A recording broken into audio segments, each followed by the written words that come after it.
Israeli PM ने बीते रविवार को लेबनान में पेजर हमले की जिम्मेदारी ली। ये वही मामला था जिसने हिजबुल्लाह लड़ाकों में दहशत ला दी थी।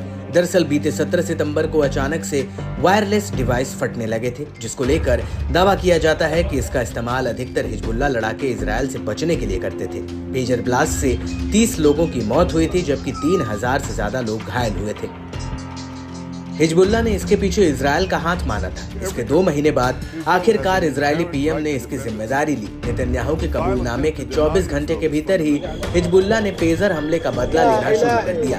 नेतन्याहू के खुलासे से एक बौखलाए हिजबुल्लाह ने उत्तरी इजरायल पर एक साथ करीब 50 रॉकेट लॉन्चर से हमला किया। अपने शीर्ष नेतृत्व को खोने के बाद हिजबुल्लाह रुकने का नाम नहीं ले रहा है। हिजबुल्लाह ने एक बार फिर इजरायल पर बड़ा हमला किया है। लेबनान की ओर से हुई रॉकेटों की बौछार से इजरायल में हड़कंप मच गया।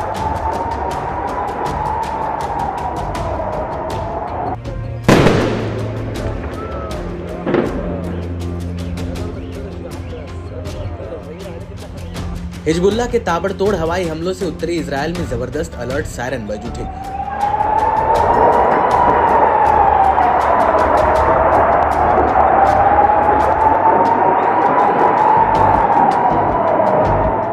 उत्तरी इजरायल की बस्तियों में वापस लौटे लोग जान बचाकर बॉम्ब शेल्टर्स में भागते दिखे।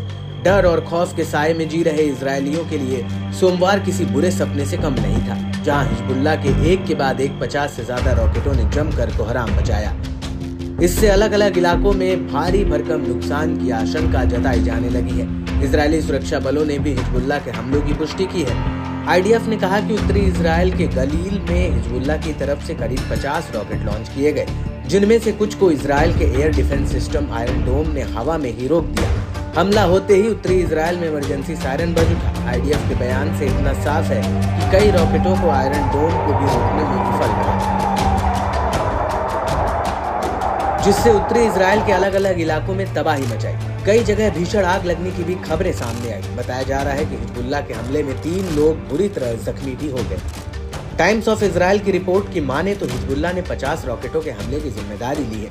समूह ने दावा किया कि उसने करमील बस्ती में पैराट्रूपर्स ब्रिगेड की ट्रेनिंग बेस को निशाना बनाया।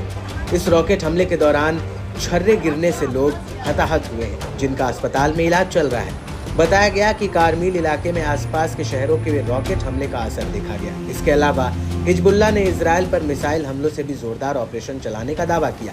समूह ने बताया कि इजरायल की मिलिट्री साइटों, बस्तियों और हवाई ठिकानों को निशाना बनाया गया। हमले आधी रात को शुरू हुए, जिससे गैलीली क्षेत्र समेत उत्तरी इजरायल में दहशत फैल गई। रॉकेटों के इजरायली इलाके में गिरने पर सायरन बजने लगे, जिससे नागरिकों में हड़कंप मच गया। अक्का के पास श्रागा बेस जैसे सैन्य ठिकानों को भारी नुकसान पहुंचा है। कई शहरों में हताहतों की खबरें भी हैं।